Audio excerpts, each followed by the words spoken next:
Jemi në xhaminë e Plumbit në qytetin e Shkodrës, e njohur ndryshe edhe si xhamia e Mehmet Pash Bushatit. Ajo ndërtuar në vitin 1774 nga themeluesi i familjes së Bushatlinjve. Ndërtimi i saj u krye gjatë periudhës më të suksesshme të Pashalllëkut të Shkodrës, kur kjo dinasti kishte fituar një autonomi të konsiderueshme nga Perandoria Osmane. Në këtë kontekst historik edhe politik që kishte arritur Mehmet Pasha, synonte që ta kthente qytetin e tij të lindjes në një qendër me pamje kryeqyteti, duke ndërtuar kështu një objekt kulti monumental që pasqyronte prestigjin e tij dhe vizionin e tij mbi Shkodrën. Edhe praktikisht kjo edhe sot është xhamia më e madhe historike e trebave shqiptare.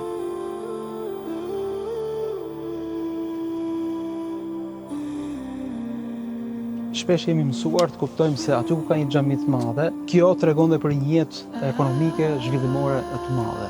Atëherë jemi në qytetin që ka qenë qendra e vilajetit të Shkodrës. Dhe një xhami e tillë i shkonte pikërisht një qendër e tillë. Dhe Mahmud Pasha, si prisi i kësaj zone, ka lënë shumë vepra infrastrukturore në këtë zonë. Mjafton përmendim urën e Baçallëkut, që ka qenë dikur në hyrje të Shkodrës, urën e Mesit, që janë dy nga urat më të mëdha që Shqipëria ka pas, dhe xhaminë e Plumbit, si qendër shpirtërore e qytetit. Jemi në zonën kur dikur shtrirë Shkodra e vjetër. Në afërsitë xhamisë Plumbit kemi xhaminë e Qafës dhe xhaminë e Tabakëve, dy lagjeve tjera të kësaj zone. Dhe kjo xhami me madhështinë e saj i shtoi edhe rëndësinë më shumë zonës ku gjendej, pra qendrës së Shkodrës së atëhershme. Më pak më poshtë kemi edhe pazarin e vjetër, që ka qenë një nga pazaret më të mëdhenj të zonës. Në të ka pas edhe 7 xhami të tjera, të cilat tregonin për rëndësinë e këtij qyteti si qendër vilajeti, si qendër tregtare, si qendër kalimi karvanesh dhe qendër administrative mbi të gjitha. Në Shkodra që ne shohim sot është ndryshe nga Shkodra origjinale në zonën ku ne jemi. Pra është një zonë më e re e cila u spostua mbasi buna fillon të përmbyste zonat me ujë dhe u detyruan që të spostoheshin diku më larg, domethënë. Ne kemi parë shpesh edhe në kohët tona kur xhamia përmbytej nga kur lumi rritej dhe arrinte në lartësi shumë të mëdha, dhe kjo që në vitet 1800 ka filluar të ndodhi më shpesh dhe prandaj qyteti filloi të spostohej nga zona aktuale. Unë kam vizituar këtë xhami dhe kur ka qenë para restaurimit, edhe pse ishte e lodhur nga koha, edhe pse ishte e lodhur nga historia që ka regjistruar këto themele, prapë ishte e hijshme, po sot është më e bukur. Kuptohet, ky është monument kulture i kategorisë parë, është pasuri për gjithë shqiptarët, po jam i sigurt që për ju, për qytetarët e Shkodrës dhe veçanërisht personalisht për ju, ka një vlerë speciale, të veçantë. Çfarë do të thotë kjo xhami për qytetin e Shkodrës, për besimtarët e Shkodrës? Në vitin e largët 1773 ka nisë të ndërtohet xhamia e Plumbit, këtu ku ne jemi sot. Edhe kjo është xhami e shqiptare, e ndërtuar nga kontributi, pasunia, mundi, zemra e madhe e kryetarit të Pashalllëkut të Shkodrës, Mehmet Pash Bushatliut, Rahmet Past, i cili i dhuroi Shkodrës këtë dhurat të paqëmueshme. Edhe sikur se ne lexojmë në librat e hershëm që kontributi i besimtarëve për ta ndërtuar këtë xhami ka qenë jashtëzakonisht mreslans. Dhe lexojmë aty për radhë të gjata besimtarësh, të cilët kalonin gurt e kësaj xhamie dorë më dorë. Lexojmë për njerëz që nuk punonin pa abdes. Lexojmë për njerëz që nuk punonin pa u fal 2 rekate. Lexojmë për një përkushtim të jashtëzakonshëm të atij burri të madh e të atyre besimtarëve, të cilët po ngrinin në zemër të Shkodrës, sepse kjo ishte kryeqendra edhe bajraki i parë i Shkodrës në atë kohë, lagja Tabakë. Po ndërtonin një krye xhami. Xhamin që më pas do të shënohin më të bukurat e shekullit dhe më të bukurat e historisë. Është kategorizuar si një ndër 50 xhamit më të bukura në botë. Edhe ajo që ju e përmendni me të drejtë. E kësaj, fakti që ne ndodhim sot në xhamin e Plumit, në çdo kohë, është një lehtësim shpirtëror, është një kënaqësi e papërshkrueshme. Edhe njëkohësisht është një tërheqje që na mund të lidhun me shekujt e kaluam, me burrat e mirë të kësaj toke, me besimtarët e përkushtuar të kësaj toke, të cilët, subhanallahu, përveç përkushtimit ndaj Zotit, na ruajtën nëpërmjet arkitekturës së kësaj xhamie, edhe veçoritë e arkitekturës arnaute osmane. Dhe po them arnaute osmane, dhe jo osmane arnaute. Përse nuk i ndani këto të dyja? Se jemi dëgjuar të themi xhamia e Plumit është xhami osmane. Ti po thoni arnaute osmane. Çdo gjurmë që na lidh me trashëgimin osmane është një gjurmë neri, është një gjurmë lavdije që na bën me menu dhe me besu dhe me e thanë me plot forcë që shqiptarët për shekuj e shekuj udhëhoqen botën. Edhe ishin dietarët, arkitektët, udhëheqësit, ata që përhapen të mirën, luftëtarët për të mirën kudo në botë. Është një xhami arnaute osmane, sepse ashtrujt arkitektura e Mimar Sinanit, edhe Mimar Sinani është shqiptar, është arnaut. E si të thush, gjurmet më të mëdha të traditës dhe arkitekturës osmane janë kontributi një arnauti të madh. Sepse Mimar Sinani është bir i kësaj toke. Ky arkitekti i cili ka ndërtuar vepra të jashtëzakonshme gjithë pranë. Patjetër, po si të thosh, kryeveprat e arkitekturës së peranorisë osmane janë produkti një arnauti të madh. Kjo është konsideruar një ndër 50 xhamit më të veçanta në botë. Spaku kështu është konsideruar në një rankim të trashëgimisë kulturore islame. Çfarë fati është për shqiptarët që kanë xhamin e Plumit në mesin e tyre? Xhamia e Plumbit është ndërtuar rreth viteve 1773. Nëse do shohim historinë e arkitekturës osmane, në vitet 1750 kemi kalimin e arkitekturës osmane nga ajo klasike në ato baroke. Në vitet 1750 arkitektura baroke e la Evropën dhe u spostua drejt perandorisë osmane. Në Stamboll ndërtohet xhamia Nur Osmanie, që quhet xhamia e parë e ndërtuar me stilin barok osman, e cila ndryshon komplet nga stili i zbukurimeve, format e harqeve, të dritareve, minareve etj. Me radhë. Por ruan fizionomin e xhamisë. Xhamia e Plumbit është një miks i të dyjave, sepse diferenca midis xhamisë Nur Osmanie në Stamboll dhe xhamisë së Plumbit është vetëm 20 vjet. Dikush mund të thotë se si mund të ketë arritur kaq shpejt ky stil nga Stambolli, nga qendra e perandorisë në një zonë periferike siç ishte Shkodra. Por po ta shikosh me vëmendje xhamin, aty shikon miksin e të dyjave. Çfarë më kupton kjo xhami për vizionin e ndërtuesit të saj, po dhe për stadin, po themi, social-ekonomik të qytetit Shkodrës në atë kohë? Unë ju thash pak më përpara se në kohën kur është ndërtuar xhamia e Plumit, kjo zonë, zona e tabakut, ka qenë bajarki i parë i Shkodrës. Pra jemi në një zonë për rreth Kalas, ku edhe atje ka një xhami, xhamia e Sultan Mehmet Fatihut. Është një zonë e rrethuar me xhami, ku ka një popullsi të madhe, dhe ju e dini shumë mirë se ne muslimanët e ndërtojmë jetën për rreth xhamisë. Është një zonë e rrethuar me xhami, dhe ti pyet natyrshëm, po pse gjithë këto xhami? Sepse popullata ka qenë e madhe, atje ka qenë tregu, Begjisteni, që sot fatkeqësisht nuk ekziston, edhe është një ndër krimet e mëdha që komunizmi i ka bë urbanistikës dhe arkitekturës së këtij qyteti, duke e shkatërruar dhe duke e prish atë gjurmë civilizuese dhe zhvillimore të qytetit të Shkodrës. Në Treg ka pas xhami, në lagje të banume ka pas xhami, në Kala lart kur kishte njerëz që banonin dhe kishte administrat ka pas xhami, si të thush, historikisht populli i Shkodrës, pra muslimanët e Shkodrës, nuk janë nda nga xhamit.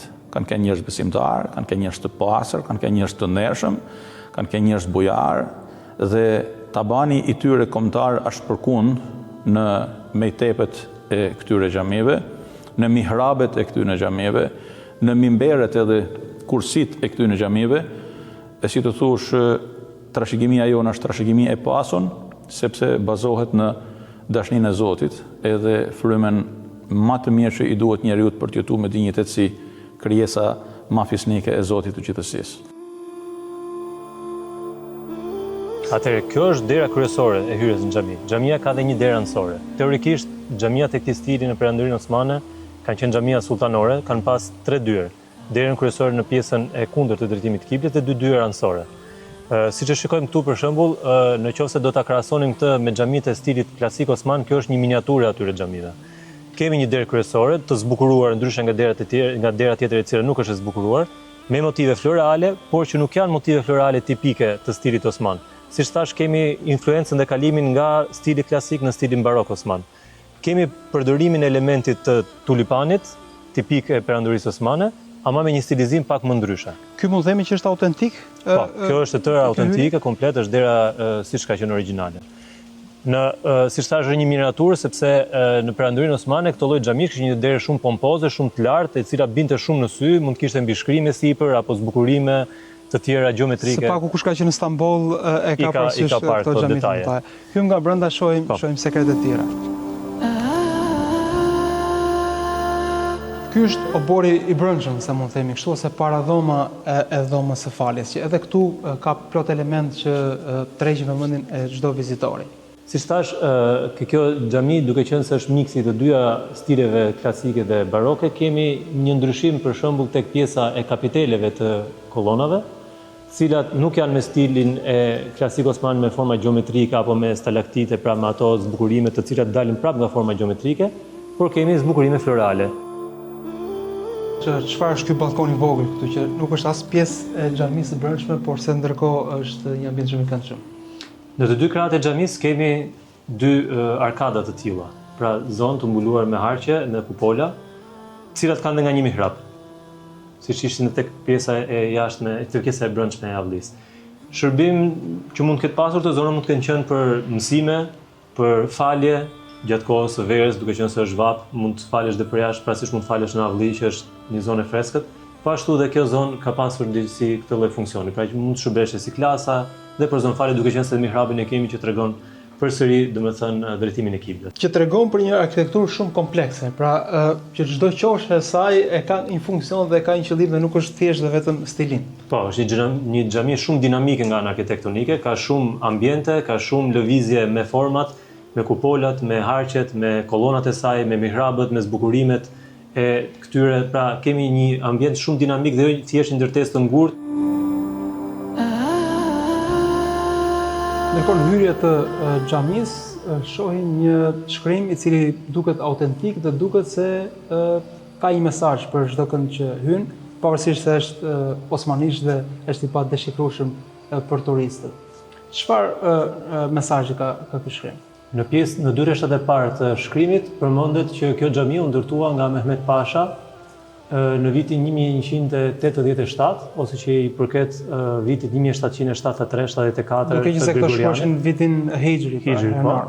Shkrimi është në gjuhën osmane, kurse në 2 rreshtat e fundit, kjo na jep të kuptojmë që nuk është mbishkrimi origjinal kur është ndërtuar xhamia, por është një mbishkrim i mëvonshëm, i përket mermetimit të xhamisë që është bërë nga Mahmud Berberi, që ka qenë dhe kujdestari i xhamisë në vitin 1280 apo 1863-64 të vitit gregorian. Këtu kemi të bëjmë me sallën faljes, pra këtu është salla kryesore ku kryeshin ritualet fetare, qoftë për namazet normale gjatë 5 kohëve të ditës, apo bajramet, apo ditës së xuma. Kemi sallën e mbuluar me kupol, që është salla kryesore, siç thamë, është tipike e zonës ballkanike me një kupol me një tambur me 8 faqe, por gjithsesi dhe këtu kemi elemente zbukuruese për të rritur lartësinë stilistike të kësaj xhamie me ato sultanore. Shikojmë për shembull në pjesët anësore ku tamburi takohet me murin, pra kalimi nga tamburi në mur apo edhe pjesën e stilizimit të mihrabit, kemi këto që teorikisht quhen zbukurime me stalaktite, pra siç janë stalaktitet që varen në përshpella, ashtu edhe është ky lloj zbukurimi. Por këtu është shumë i thjeshtëzuar. Kjo xhami është një kujtesë e jashtëzakonshme, jo vetëm për Shkodrën, por se për gjithë shqiptarinë. Dhe Përpara saj janë disa gurë të vjetër të vareve të kësaj zone që dëshmojnë për fisnikërinë e asaj kohe, për gjallërinë e asaj kohe gjithashtu dhe për vizionin atyre që ndërtuan këtë xhami dhe ato që ju përmendet. Sa rëndësishme është që ta ruajmë këtë kujtesë, t'i kujtojmë këta breza dhe çfarë simbolizojnë ato gurë vari. Po patjetër atje në Ballin është një zonë, po them një pjesë muzeale e këtij kompleksi, ku ne kemi grumbullu gurë varresh që i kemi gjetë gjatë kërmimeve në këtë zonë. Por ajo që është më e rëndësishme është që kur të kënohet ezani, këta tregtarët kur të shohin varret e baballarëve dhe njerëzve të tyre të dashtun, është sikur t'ju thonë ata nga varret e tyre, ngrihuni dhe përgjigjuni thirrjes së Zotit, se do të vini këtu ku jemi dhe do të dëshironi për t'u falë, nuk do të keni më mundësi për t'u falë.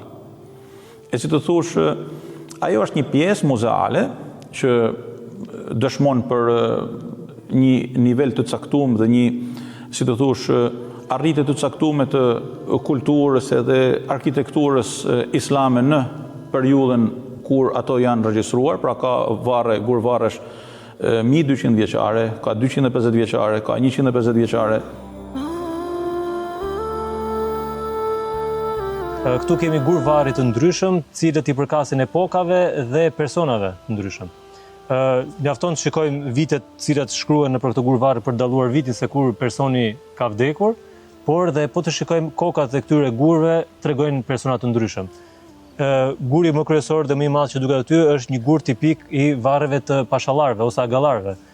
Kemi gure të rumbullakt, të cilët simbolizojnë që këtu është varrosur një hoxh, apo kemi gurë të tjerë si puna e gurit atje në Cep, të cilët tregojnë që ai ka qenë një sekretar, pra ka pasur një funksion të ndryshëm në administratën osmane. Apo kemi këto gurë që duken me forma të thjeshta rumbullake cilindrike, të cilat paraqesin fesin, i cili filloi të përdoreshin në Perandorinë Osmane në reformat që Perandoria pati të situash modernizimit të saj, kur fesi u bë një obligueshmëri që të gjithë burrat të mbalin një fesë në kokë. Dhe çdo gur varri asaj epoke ka një fesë për të treguar, domethënë, funksionin që dikush mund të ketë pasur në Perandori. Përveç se edhe shkrimi tregon një histori të shkurtër të personit që ka vdekur, emrin e familjes, funksionin dhe vitin kur ai ka vdekur. Tek ata që fitojnë, tek ata që janë tregtar, tek ata që zotërojnë pasuri, natyrisht krijohet ndjenja për të lënë gjurmë, për të lënë emër, për të lënë një shenjë të asaj se çfarë kanë arritur. A mund të themi se pasuria më e madhe e këtyre zotërinjve kanë qenë këto objekte ku besimtarët i drejtojnë Zotit dhe përjedhojnë duke marrë konsiderat dhe bot kuptimin islam se çdo sevap i shkon dhe ndërtuesve të kësaj. Pra, tregojnë për një vizion të qartë të këtyre tregtarëve atëherë. Thame në fillim të këtij bashkëbisedimi që kjo xhami daton, pra fillon ndërtimi i saj me 1773. Sot jemi në 2025. Sa vite? Sa shekuj, thuj. 12 shekuj. Po hynë në shekullin e tretë. Dhe ne vazhdojmë të përmendim me rahmet, me mirënjohje, me shumë dashamirësi dhe respekt emrin e Mehmet Pash Plakut, Bushatliut, që ase kemi njoft. Nuk e dim akoma fotografinë reale, a është ai, a nuk është ai. Nuk e dim shumë shka nga jeta e tij. Mirë po dim se ka bën këtë xhami. Edhe me e falenderua Allahun Azza wa Jall që e ka ruajt sirrin, i themin në Shkodër, e ka ruajt sekretin e njetit të pastër, të ndërtuesit të kësaj xhamie dhe ka vënë në shërbim të atij njetit të pastër njerëz të mëdhenj të kësaj toke, e të kësaj bote, për të rikthyer në vendin e duhur xhamien e Plumit. Dhe mendo për pak u inauguru me praninë e presidentit Turkisë. Edhe kush është? Dhe më thënë, Zoti i gjithësisë, kur njeti është i pastër, edhe puna është me hakikat, jo vetëm që e ruan atë, por vend në shërbim të saj edhe më të mëdhenj të botës. Madje me enija dhe ata veten të përulun përpara një shërbimi kaq të madh për një shtëpi prej shtëpive të Allahut.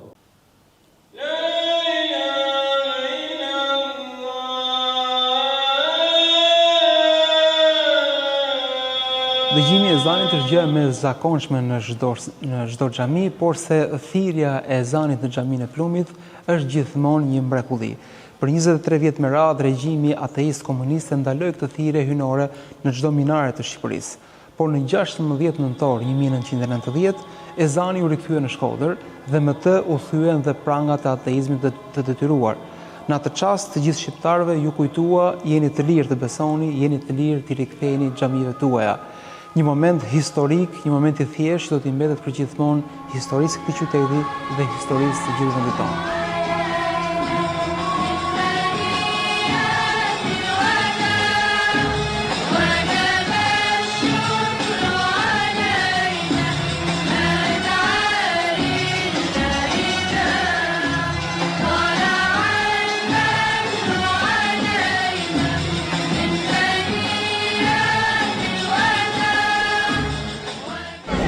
Vllazën dhe motra, musliman, katolik dhe ortodoks, ju hapen portat zemrave. Lavdi qoftë Madhit Zot. Ashhadu anna Muhammeden Rasulullah. أشهد أن محمدا رسول الله. Elhamdulillah, tash e falenderojmë Zotin që e kemi dishruar këtë ditë, edhe u bën 35 vjet si mirë mosëm plotësisht, që ne arritme me fjalë mendimin e Allahut subhanahu wa taala, që ta rihapim edhe një herë drejtën e ushtrimit të besimit. Kur u mbyll besimi, domethënë në 67-ën, unë kam qenë ushtar, 66-ën kam shku ushtar, në Borrell edhe kur i kam marrë këtu edhe kam pa xhamia të rrëpshume. Kur e pa Shkodrën në Xheni, më duk sikur kam marrë në xhehenem. Dhe gjatë kësaj kohe, domethënë, ne kuptohet, ishte ne një 55, ju e dini përpara mirë, domethënë, agitacion e propagandë ka thënë, qose thuti me za, la ilaha illallah, Muhammadur Rasulullah, ta puqin agitacion e propagandë kundër pushtetit e kundër partisë. Në shtëpia tona, unë kam lezu Kur'an, se më rajtë ka tërthi, unë kam lezu Kur'an, me të malli, Kur'an e kishe. Pra ju keni vazhduar të me za, jo kështë me lezu, me za, kapte malli, kënoshe me za, kishe kujhi, edhe komunistët kanë kënë, po kena pas mërdajet mirash. A nuk ishit frikë se mund t'ju... Vallaj, me ta thonë drejtën, vlla, i lirë, unë nuk kam pas frikë, që më rajtë këtë. A Zotin kështë edhe në Korrajo, nuk e di. Po mërë të malli se Kur'ani e kënoshe bukur edhe kisha qef me në gjuhë edhe vetë Kur'anin. E faktikisht gjoja më madhe ka kënë për mu flas, 87-a. Kur unë një gjoshe Kur'anin nga Egjipti, se Egjipti më pëlqenë shumë se këtojnë amën e shumë. Ka qenë Radio Kairo, Radio Kairo, po. Program fetar. Kishe një Sonderberg, një radio gjermane, me Kordin 2, të pa të në gjuhë Kur'an kur shqip, të thire islame. Dishka. Që si durat, si surprizë. Diçka që më duk e pa besush, me thëmë, paska, Zoti paska ba njerës, që ne me nga ba thirje, që ishte thirje, da vetë ishte, alhamdulillah, Bran Fili ishte, matë grupin e vetë, atje, e përhapa këtë më sëndaj. Kush kishte radio, i thoshe. Pra ju tregove dhe tjerve që... Po tjerë, kush vetë miqve, shokve, që i dishe se kanë brëm besimit, i thoshe këto, keni këtë program, nadjen këtë orë, edhe në mram 2 herë në ditë jepte programin kjo thirje. Kur në gjoshën, kur thote, kur jepte selam, e fillote me ezanat ndryshëm, e këtë, bishka, e pa ma, se më noshe se do, po rasisht në ollë kjo punë, alhamdulillah, kena dha shpes, adin, me gjatë e unë thash pash mëllin, pash edhe rihapin. Si e morët vesh lajmin se do të rihapet... Të shti, unë kam punu në fabrikë puzve, ashtu se erdi puna, 30 sa vjetë, dhe fabrika puzve ishte afër vorrave të katolikëve, Rëmbajit. Këta bonin meshin e parë me 5 nënor. Edhe mirë po, erdhe të hapi Sabria në shtëpi dhe i tham ishtu. Më thot, ndërkohë Hafiz Abriko që kishte dalë nga burgu. Kam kënë, thët, në burg, thët, unë e kam vështirë, thët, në kopten, me kishte frikën se i zete sa vjetë burg politikisht. Edhe kështu me një fjallë i tham, palvizin të më hoqë, tjerë. Që me bona? Të shë dhe na duhet, se ata palvizin, po në musliman, se pjesë më madhe këtë në Shkodër e në musliman, apo jo? Se më raporti është 14 me 16, ose parafësisht këtu. Edhe kështu që Me një fjallë, filloj aja një e tash, se kërkoj të shpirti. Allahu kështë e pa mërat, se pa mërat zotës ishte kjo punë. Edhe e banë ta me nanë të shina, pa lojnë pesën, me nanë të xhamia Plumit. Të fillën tash e para, lëvizja parë, që sot nuk flitet kja. Kena shkuja 200-300 vetët në xhami, kanë kënë të tëri me pluk maja, gjana kështu. 2 hafiza Koranit kanë kënë, qorra. Të verbër? Verbër të 2. Hafiz Sjazim Rakisi, Zotë e Mshirov, dhe Hafiz Riza Mani. Edhe vjen një, për i komitetit të partijës, një gaz, me një instruktor, e thot, çka i të bojnë këtu? Atin se kja monument kulturit, i thonë ata, nuk jena ato e ranu, jena ato e pastru, po jo me që i keni monument kulturit, ta këshin pastru, mas ta këshin lanë kryqësiani. Për ishte problemi me pragadit për namaz, të që dhe po, paktën sheshohet aja vendi.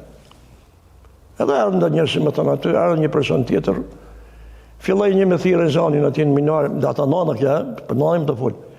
E kënot aty në ata kubeta saj, gjamis Plumit, Allahu e zberë 2 fjallë zita i gjamë atë për hëqë, më thët një vlla musliman që ka dek moshi ishte, hinë mërë thë kënoj e zanin, që e dita i. I thëmë, ja Hasan, thëmë kujt pa ja kënoj, s'pa shaf hoqën. Se ke ishte problemit, më në të shynë, pa kënoj me zanin, po kush pa prindu. Edhe, ta shik nga kjo, fil të Hafiz Sabria, unë, se me thamë prapë. Pa hajtë e borë, thëmë, ke hinë borë, thëmë me kader zotit. Në qo se nga fusin borë, edhe në qo se nga vrasin, shkojmë shahitëm për islam.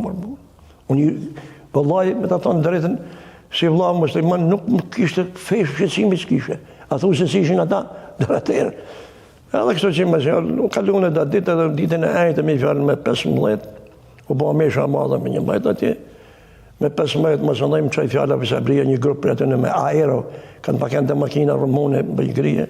Erën dhe shpija këto dhe më thanë mu, Hafiz Sabria në ka qumet marë. I tha shkoni, i tha zonë bëjmë me bicikletër, shpita pizë. Shkova aty, i gjitha janë 4-5 vetë që ata kanë vdekë të shtanë. Zotë i Mshirov të dha Hafizi po. Japë selam, më tha, i gati, tha nesër, për 16 të shtise fjalla. I tha, më gati jam të sadit, hoqë. Kështu që në nesë më tha, mu ti nuk ke, tha qilaf e ti qilaf i zi, pa ta japë të temin, tha që do të me kanë ta me zini, mu dalluar. E mora qilafin ose fesin e ti, ramet pas, dhe në nesë unë nisme, shku të xhamia Plumit.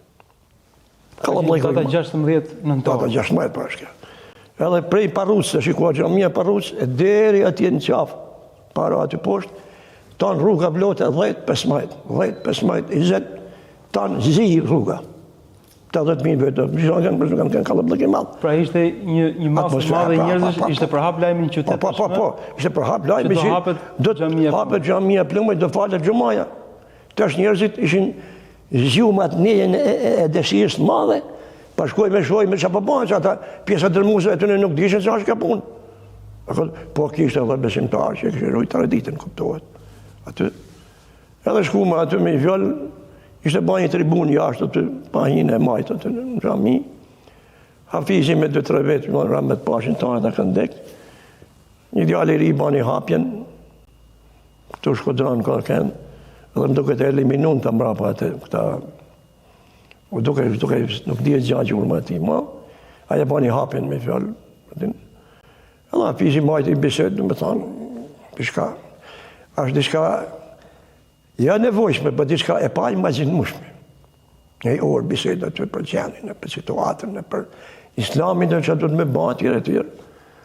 Atër më rëndë këshin ma feeling, kështë i thojmë në vendin e grave, aty ishte unë mezini, vendin mezini të nëllët, mikrofoni e zanë, të më thonë, edhe kënova e zanin kohën e drekës. Falë me 4 rakatë sunet. Atëherë edhe zanin e dytë, njerëzit kanë marrë me ikë, se kanë thonë, marrë i ka punë, se s'kanë ditë zanë një pjesë e madhe. Kur kanë punu e zanin e dytë, kanë metë njerëzit. Krejtë në përpjetën e krejtë, ashtu krejtë, mushe e pushe. Falë me mizitën, dhe më thonë, diçka e pa imaginushme ishte, diçka. Me të thonë drejtën si vëlla musliman, gjaja ma masori e temë është e hadith. Ma masori. Qabja bëllë është, kam shku në haqë, asë me gjinoshe, se të shkaj në haqë. Ati në fillim. Po, aja ishte gjaja madhe. Shka jërë zakonshme. Erdhe urni nga komiteti partisi, nuk ka ma gjëma. vetëm me një. Pra u ndalua sërish një herë. Dhe me thonë, edhe urdhni, atëherë një grupë përgjënetrive, shkuën në komitet partisë, dhe morën edhe 5 gjëma lenje. Atëherë s'pat ma urdhën e s'kur gjo, edhe u hapë, si më thënë, aplikimi i kësaj punë me fjallën. Edhe atëherë kena shkuj në fajë gjamia, ka kënë kuptohet në qeni që ishte filloj edhe dimni me fjallë, ishin shina, ujni, hirit vite këteje, bështësi kena pas, por aja u banë se bëp, më shkak, si na ta fillojmë këtë punë, alhamdulillah. Edhe thash, 2 gjana pas bështësin më të madhe, mëllin e fest, dhe pas gjanë më të madhe li hapjen e fest. Kja ishte gëzimi malë, para që kishte iman, para që s'ka iman, nuk e di si e ka, imaginu si e ka një, zemra e gjithë kuj e din, kurse për mu, e për ata që besoshin që ishin që i kishin rujt traditën, thash tradit nuk është islamit, për kështë rujt amanetin islamit, edhe ishte diçka madhështore. Historia e xhamisë së Plumit nuk është thjesht një histori xhamish, ajo është një libër ku kapitujt e saj janë plot krenari, janë plot fisnikëri. Nuk është vetëm historia e bushatllëve, nuk është vetëm historia e besimtarëve të këtij qyteti, nuk është vetëm historia e rihapjes së fest në vitin 1990. Ky është një libër i hapur i cili vazhdon të regjistrojë vlera dhe virtyte të çdo brezi, ku çdo kush që do lexojë do jetë krenar për të shkuar në tij.